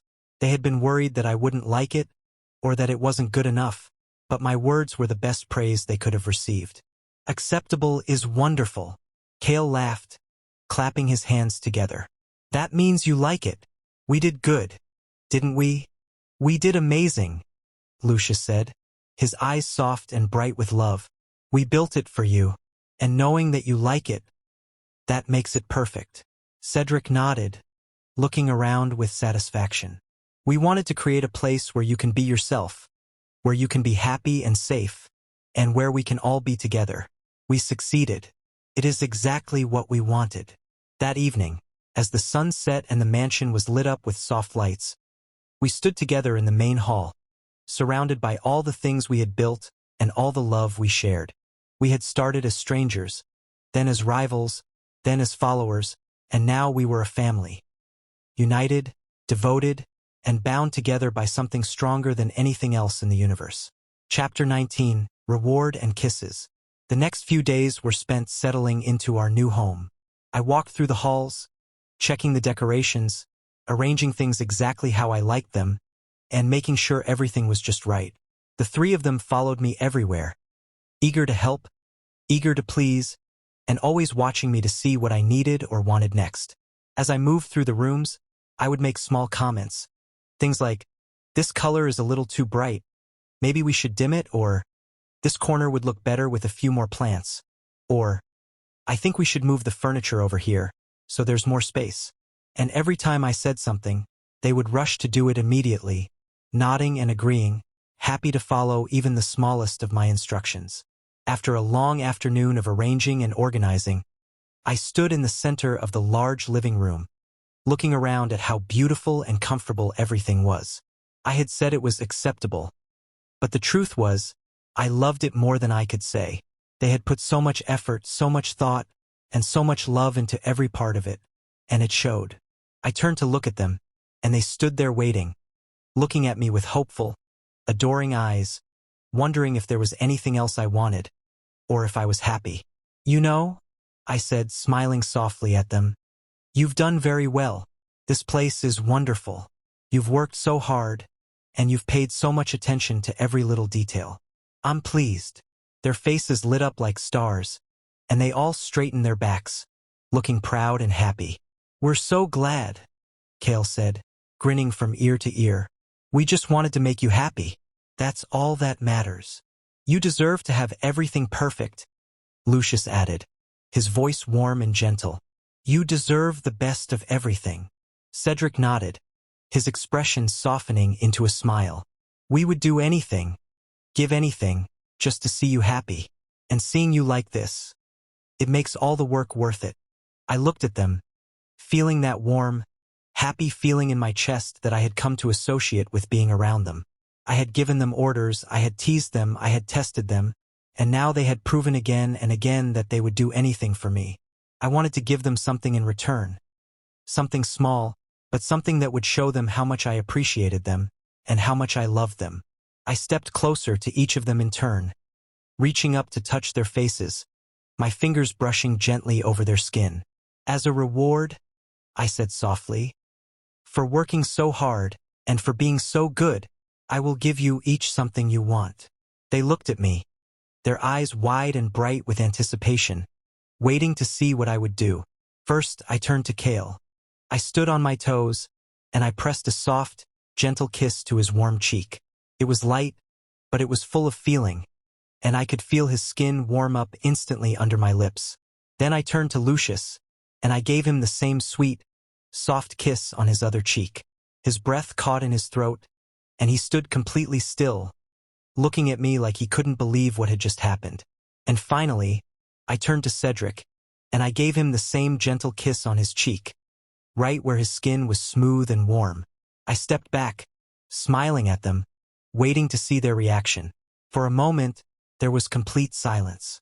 They stood there, frozen in place, their eyes wide and glassy, their faces turning bright red from their foreheads down to their necks.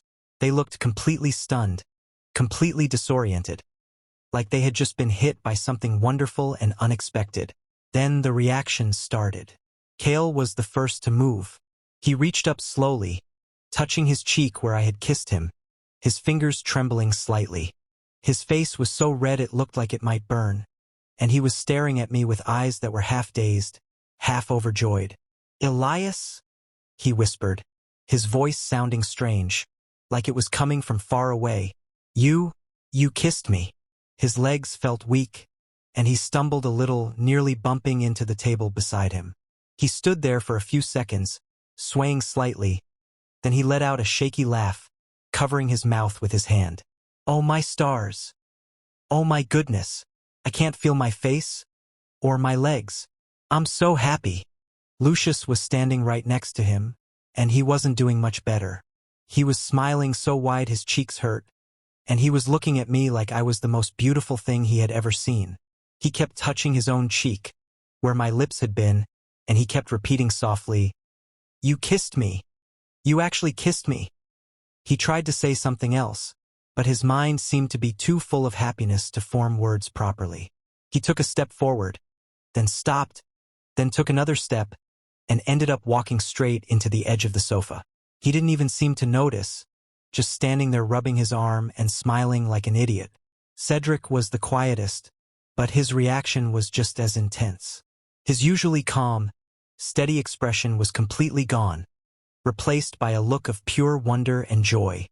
He was staring at me, his eyes shining with tears, and he kept raising his hand to his cheek, as if he could still feel the warmth of my lips there. He didn't say anything at first, but then he let out a soft, breathless sound, and he smiled. A smile so bright and beautiful that it lit up the whole room. I feel like I'm dreaming," he said, his voice low and thick with emotion. That was the most wonderful thing that has ever happened to me. I will never forget it. Never." They stood there like that for the rest of the afternoon, still in a daze, still glowing with happiness. They bumped into furniture. They tripped over their own feet. They kept touching their cheeks over and over again, and they kept looking at me with expressions of pure, unadulterated love and joy.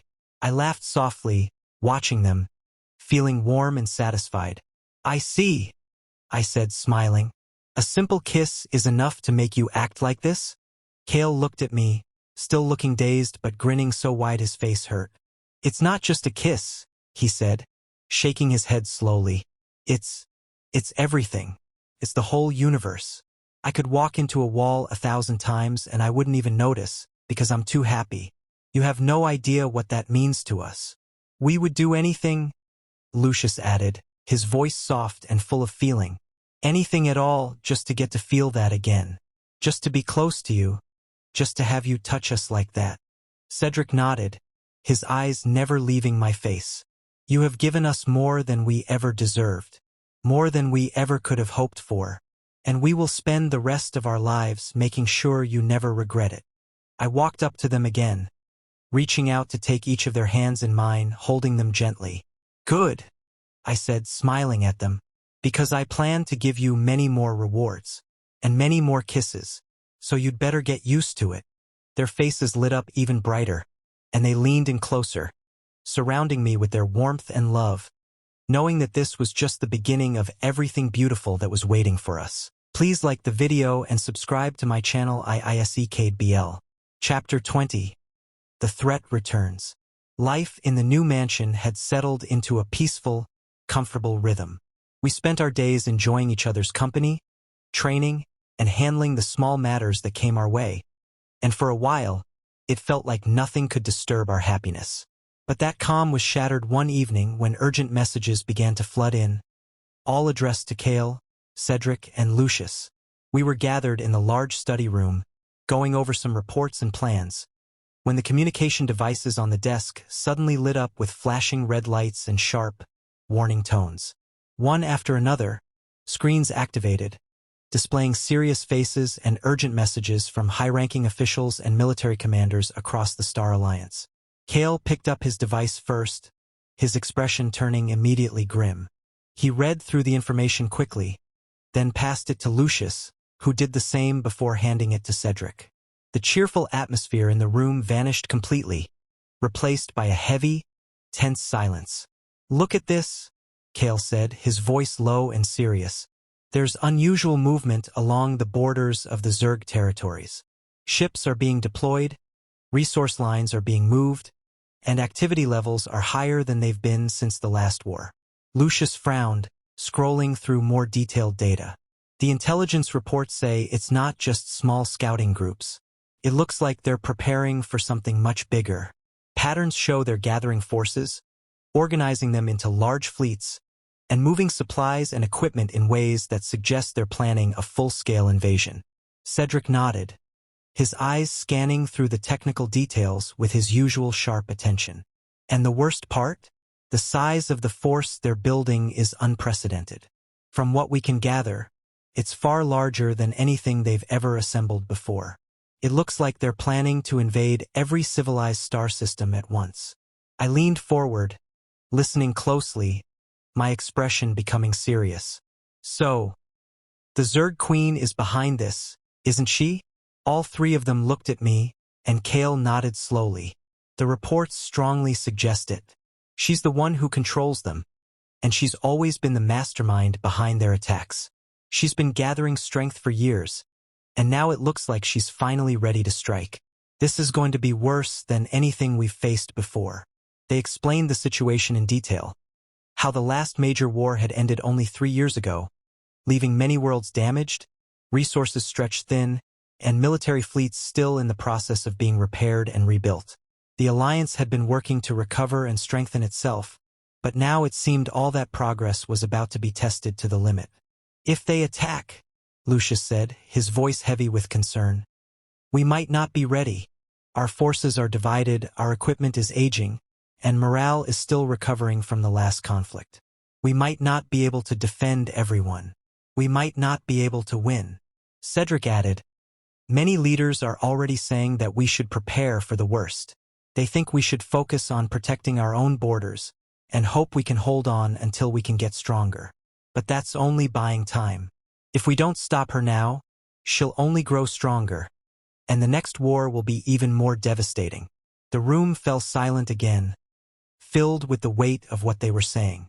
I thought about everything I knew, about the history of my people, about the resources and knowledge that had been passed down through my family for thousands of years. I knew what was needed, and I knew what we had to do.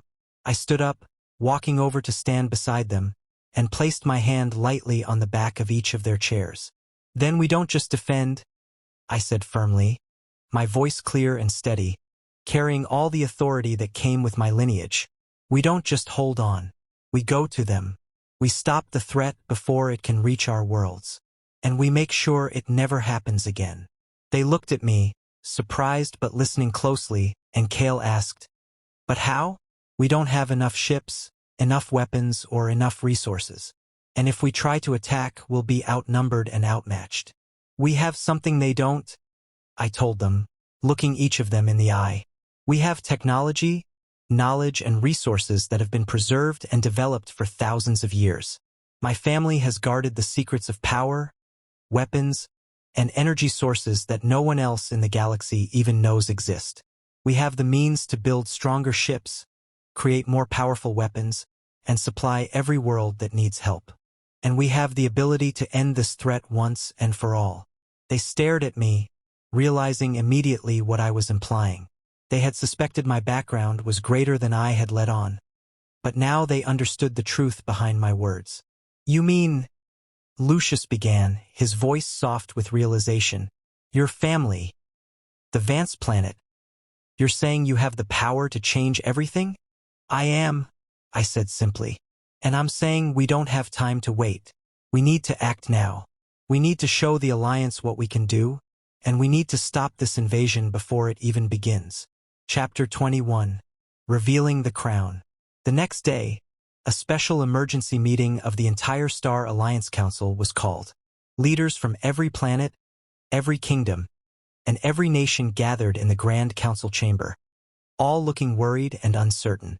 The atmosphere was tense, with discussions running high and many voices speaking at once, each one offering different ideas but none of them offering a clear solution. As expected, the mood was grim. Many leaders were speaking in low voices, expressing their doubts and fears. We don't have enough ships, one delegate declared, slamming his fist on the table. Our fleets are damaged, our crews are tired, and we can barely defend our own borders. How can we possibly fight a war this big? And our resources are running low, another added. We've spent so much on rebuilding after the last conflict, and now we're being asked to spend even more? We can't afford it. We'll collapse under the cost. What if we lose? A third voice called out. If we attack and fail, every world will be at risk. We need to think about survival first. We should protect ourselves and hope that the problem goes away on its own. The room was filled with panic, confusion, and arguments. No one could agree on what to do, and it seemed like no one had any real plan or solution. The leaders were so busy worrying about their own people and their own interests that they couldn't see the bigger picture.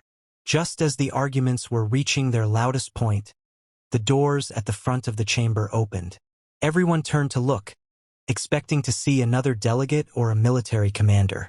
But instead, I walked in, accompanied by Kael, Cedric, and Lucius. The room fell silent instantly. All eyes turned to me, and there were confused looks and questioning glances all around. No one knew who I was, but they could tell by my presence and the way the three princes stood beside me that I was someone important.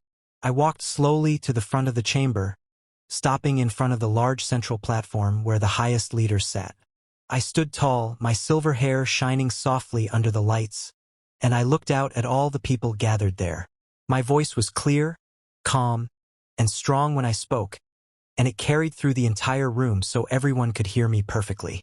"I understand your worries," I said, my voice steady and full of authority. "I understand that you are afraid, and I understand that you don't know what to do. But I am here today to tell you that you do not need to be afraid, and you do not need to worry about resources or strength or victory." The head of the council, a respected leader from one of the major planets, stood up and looked at me with a mix of curiosity and caution. "And who are you, young one? You speak with confidence, but you are unknown to us. What right do you have to come here and speak to us as if you know more than we do?" I smiled slightly, and then I spoke the words that would change everything. "You ask who I am," I said. "My name is Elias Vance. I am the sole heir of the planet Vance, and the rightful leader of the oldest and most powerful lineage in the entire galaxy." Gasps echoed through the room. Faces turned pale, and whispers spread quickly across the chamber. Everyone knew the name Vance. Everyone knew that the Vance bloodline was said to hold power, wisdom, and resources beyond imagination, things that had been lost or forgotten by the rest of the universe. "I come to you today," I continued, "not as a stranger, but as someone who can help you. My family has guarded technologies, weapons, and sources of energy that have existed for thousands of years. We have knowledge that no one else possesses, and resources that are infinite. We have the ability to rebuild every damaged world, to strengthen every military force, and to give you the power you need to defend yourselves and win this war." I paused, looking at each of the leaders in turn, letting my words sink in. "The Zerg Queen is preparing to attack," I said firmly. "But she will not succeed. We will not only defend our worlds, we will stop her. We will find her, we will destroy her, and we will make sure that no threat like this ever endangers us again. All we ask in return is that you stand with us, that you work together, and that you allow us to use what we have to help you." The room was completely silent. Everyone was staring at me, their expressions changing from confusion and doubt to awe and respect. They had heard stories about the Vance family for as long as they could remember, but no one had ever expected to see their heir standing before them, offering help and leadership. Finally, the head of the council spoke again, his voice filled with newfound respect and hope. "Elias Vance, we have heard legends of your people. We never dared to hope that we would be able to call on you. If what you say is true, then you have given us a chance we never thought we would have. We accept your offer. We place our trust in you, and we will follow your lead." One by one, the other leaders stood up, nodding in agreement and showing their support. The panic and confusion that had filled the room moments before was gone, replaced by determination and hope. They recognized that with me standing beside them, they had the power to face any challenge. Chapter 22: War Preparations. In the days that followed, the entire Star Alliance began to reorganize and prepare for war. The respect and authority that I held now was complete and unchallenged. The leaders of every world, every planet, and every military force bowed to my position, recognizing that I was the one who held the key to victory. We moved into the main strategic command center, a vast room filled with holographic maps, data displays, and communication stations. The entire space hummed with activity, as thousands of people worked together to plan, build, and organize everything we needed. With the technology and resources provided by the Vance family, everything changed. Ships that had been old and worn out were rebuilt into powerful, advanced vessels with speed and strength far beyond anything that had existed before. Weapons were created that could strike further and hit harder than any ever imagined. Energy sources were developed that were clean, endless, and powerful enough to support entire sectors of space. Every world that had been damaged or weakened by previous conflicts received support. Food, supplies, technology, and workers to help rebuild and strengthen their defenses. The alliance was united like never before, all working toward the same goal, all trusting in the leadership and resources we provided. Kael, Cedric, and Lucius took on their roles with pride and dedication. They were appointed as my top generals and commanders, leading the different divisions of our forces and planning our movements with skill and wisdom. Kael, with his boldness and courage, led the main battle fleets. He moved with energy and confidence, inspiring his soldiers to fight with everything they had, and he was always the first to charge into danger, leading by example. He had transformed from the proud, boisterous prince we had first met into a true leader, strong, responsible, and completely loyal to me. Cedric, with his brilliant mind and strategic genius, became the mastermind behind all our plans. He analyzed every possible situation, calculated every possible outcome, and designed strategies that were perfect in their precision. He worked day and night, studying the movements and patterns of the Zerg forces, finding their weaknesses, and creating plans that would ensure our success. He was calm, thorough, and always one step ahead of the enemy. Lucius, with his charisma and charm, handled diplomacy, morale, and coordination between the different worlds and groups. He could speak to anyone, win over anyone, and make sure that everyone was working together smoothly. He knew how to encourage people, how to keep their spirits high, and how to make sure that every part of our operation ran like a well-oiled machine. And he fought alongside his soldiers with the same bravery and skill that he brought to everything else he did. Every day, they would report to me in the command center, bringing their plans, their updates, and their ideas. And every day, I would listen, guide, and make the decisions that would shape our path forward. "You have done well," I would tell them, after they had explained their plans. "Your strategies are sound, and your preparations are complete. But remember, we are not just fighting to survive. We are fighting to make sure this never happens again. We will not stop until the threat is gone forever." "We know," Kael would reply, his eyes burning with determination. "We will follow your orders, Elias. We will fight for you and we will win, no matter what it takes. Whatever you need," Lucius would add, smiling warmly at me. "We will do it. We are yours in everything. We will follow you to the ends of the universe." Cedric would nod, his expression serious but full of devotion. "We will make you proud. We will ensure that victory is ours, and that peace returns to all the stars." Under our combined leadership, the Alliance army grew stronger every day. The fear and uncertainty that had once been so common were replaced by confidence and hope. Everyone knew that we had the power, the knowledge, and the unity to face whatever came our way. And we all knew that when the time came to meet the enemy, we would be ready. We stood together, united by purpose and bound by love, ready to face the greatest challenge of our time, knowing that as long as we were together, there was nothing we could not achieve. Chapter 23. The Battle. The day of the final confrontation arrived at last. The vast space around the borders of Zerg territory stretched out before us, dark and empty, but everyone knew that danger lurked in the shadows.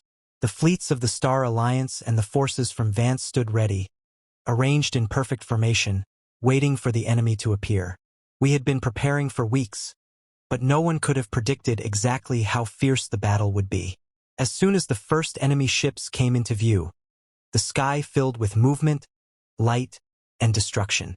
The Zerg forces were more numerous, more powerful, and more organized than anything we had ever faced.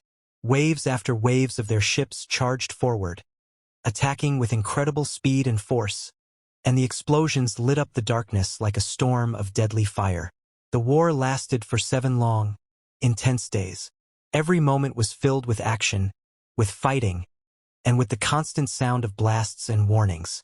The battle was brutal and the danger was real, but thanks to the advanced technology and powerful weapons we had at our disposal, and more importantly, thanks to the strategies we had planned carefully, we were able to keep casualties to a minimum and hold our ground perfectly.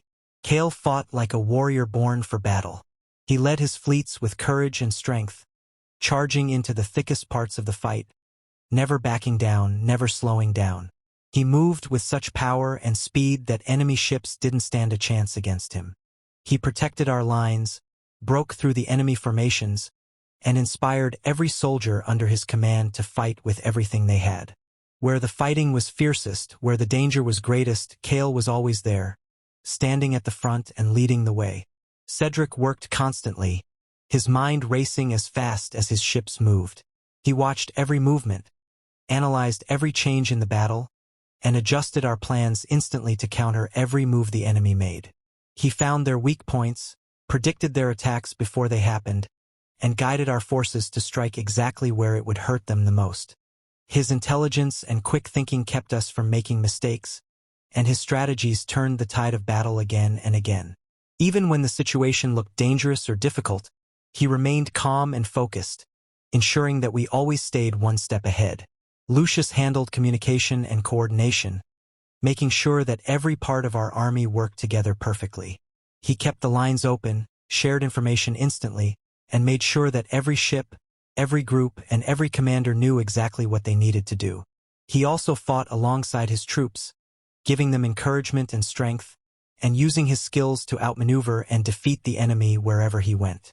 His leadership kept morale high and ensured that nothing fell apart, no matter how chaotic the battle became. Throughout all of this, I stayed in the main command ship, where I could see everything that was happening.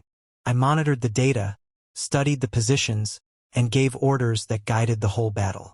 My voice came through every communication channel, clear and steady, giving directions that kept everyone moving in harmony. And all around me, Kael, Cedric, and Lucius were there, fighting, leading, and protecting. They stayed close to the command center, making sure that I was safe, and they moved to defend it whenever the enemy tried to attack. They fought like gods of war, fierce and unbeatable, putting themselves in danger to keep me and everything we had built safe. Day after day, we pushed forward. We destroyed enemy ships, broke their lines, and moved deeper into their territory. And finally, after 7 days of fighting, we located the command center of the entire force, the massive ship where the Zerg Queen herself was leading the attack. "We've found her," Cedric announced, his voice clear and determined. "She's there at the heart of it all. If we take her out, the whole force will collapse." "Then we go," I said firmly. "We finish this." Kael led the way, charging toward the target with all his strength. Lucius and Cedric followed close behind, and together we fought through the remaining defenses, breaking through every barrier and clearing every obstacle. When we reached the main chamber, we faced the Queen herself, a terrifying, powerful creature that had caused so much destruction and suffering across the stars. The battle that followed was the hardest of all, but we worked together perfectly. Kael used his strength and power to strike and defend. Cedric used his intelligence and skill to find openings and plan our attacks, and Lucius used his speed and precision to support and assist. And with the knowledge and power of the Vance family behind us, we were able to overcome everything the Queen could throw at us. In the end, we succeeded. The threat was ended, the Queen was destroyed, and the Zerg forces had no leader left to guide them. One by one, they began to retreat, and slowly the battle came to an end. Victory was ours. Chapter 24. Victory and Humility. When the fighting stopped and the danger was over, the whole galaxy began to celebrate. A grand victory parade was held in the capital planet, a massive event where people from every world, every planet, and every corner of space gathered to honor the heroes who had saved them. The streets were decorated with lights and banners. Crowds cheered and waved, and music filled the air. We stood at the center of it all, and everyone looked at us with respect, gratitude, and admiration. The leaders of the Star Alliance came forward to speak to us, and they offered us great rewards.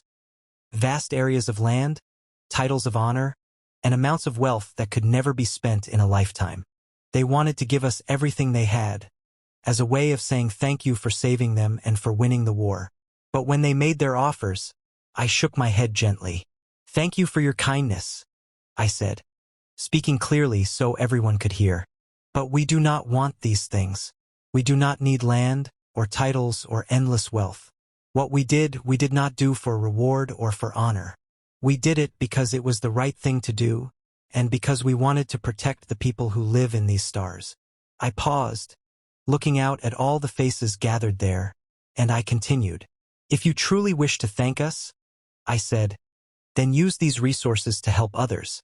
Use them to rebuild the worlds that were damaged and destroyed. Use them to feed those who are hungry, to help those who are suffering, and to make sure that no one ever has to go through what we have just been through. Use them to build a future where peace and safety can last forever. That is the greatest reward you can give us, and that is the only reward we want." The leaders looked at me, and their faces filled with even more respect and admiration. They accepted my words, and promised to use everything for the good of all people. After the ceremony and the celebrations, we returned to our mansion.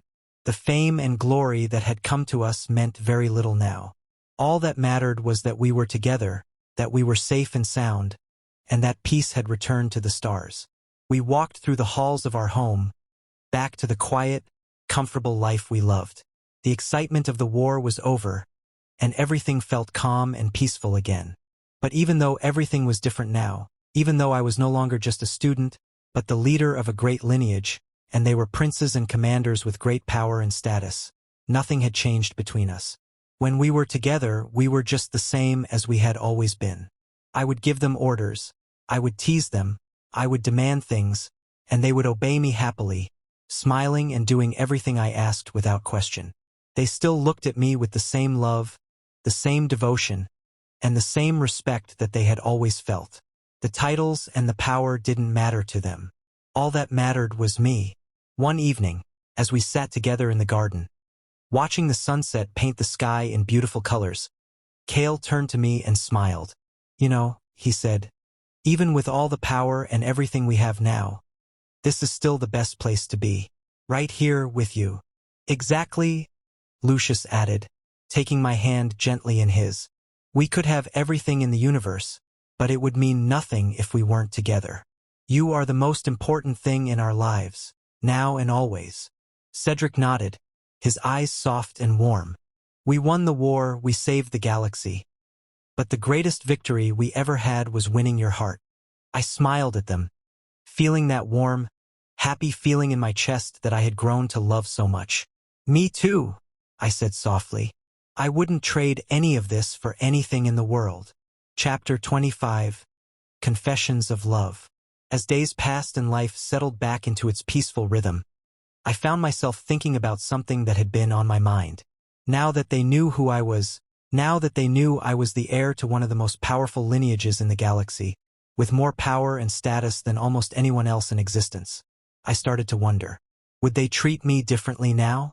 Would they look at me and see only a royal prince, and not the same Elias they had always known? Would they start to act formal or distant, or would they still see me as the person they had fallen in love with? I felt a little worried about it, and I kept thinking about it until one night, when we were all sitting together in the quiet of the evening. I looked at them, Kael with his bright red hair and his bold, warm smile, Cedric with his calm eyes and his gentle way of speaking, and Lucius with his charming face and his loving gaze, and I felt my heart grow full. I took a deep breath, and then I spoke, my voice soft but clear. "I've been thinking," I said, looking at each of them in turn. "Now that everything is different, now that you know who I really am, and what I can do, I was worried. I was worried that things would change. I was worried that you would look at me differently, that you would see me as just a royal figure, or someone to respect from far away, and not the same person you have always known and cared for." I paused, and tears came to my eyes as I continued.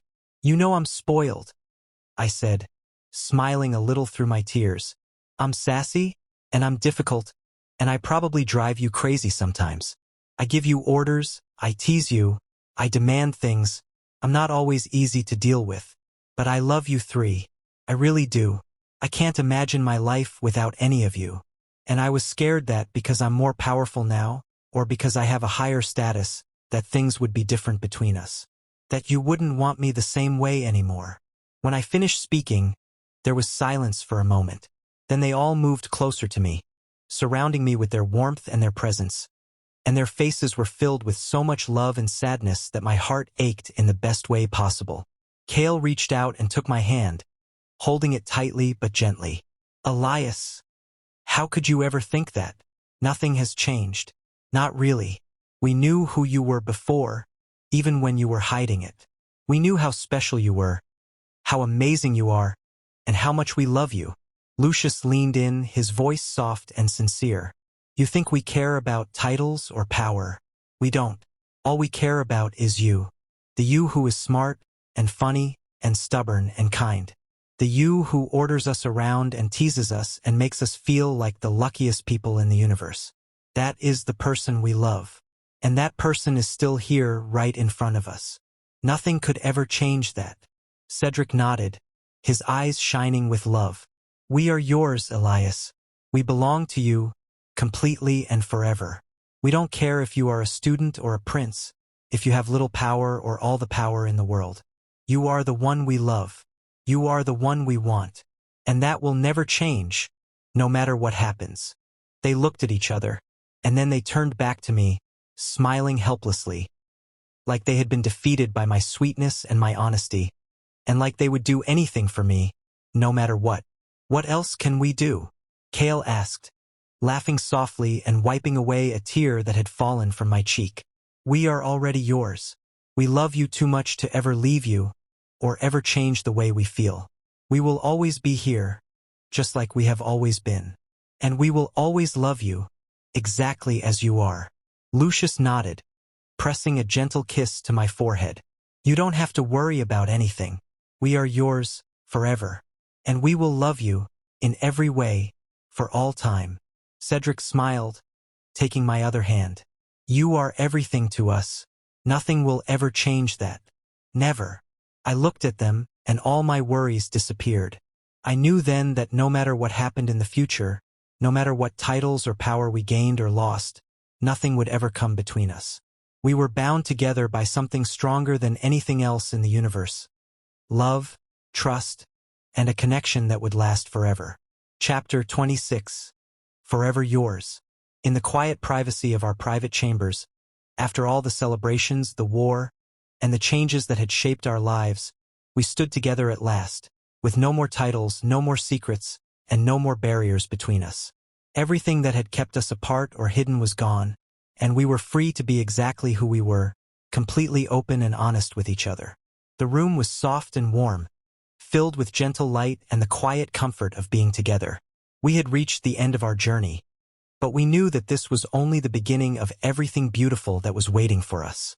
All the challenges we had faced, all the lessons we had learned, and all the love that had grown between us had led to this moment.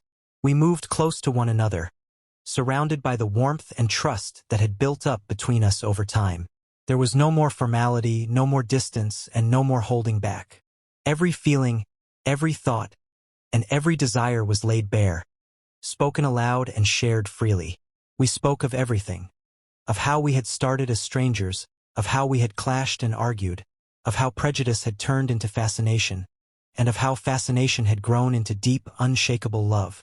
We told each other how we had changed because of one another, how we had become better people, and how our lives had gained meaning and purpose only because we had found each other. Our expressions were soft, our voices were gentle, and our eyes spoke more than words ever could. There was no need for explanations or doubts anymore. We knew the truth and we accepted it completely. With no more hesitation, we expressed our love physically as well as emotionally. There were soft touches, warm embraces, and kisses that carried all the feeling, devotion, and passion that had been building up for so long.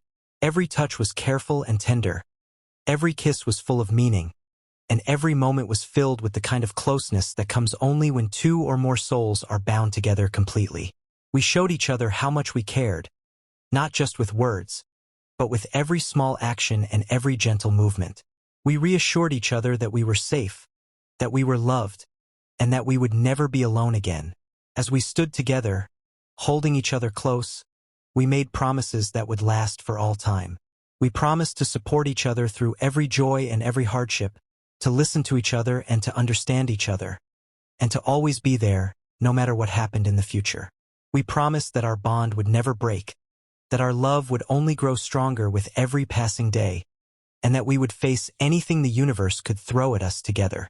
Elias, the spoiled, sassy prince who had once hidden his true identity, who had stood up to prejudice and proven his worth time and time again, was now exactly where he was meant to be.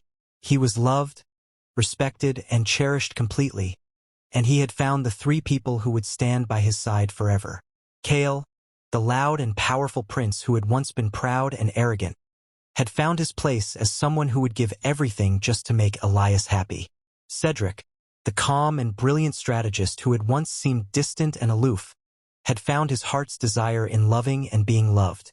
And Lucius, the charming and charismatic prince who had once thought he knew everything about life, had found that nothing mattered more than the person he had fallen for. We stood together in that quiet room, surrounded by love and light, and we knew that we were forever bound. The road ahead would be long, and there would still be challenges to face, but we would face them together.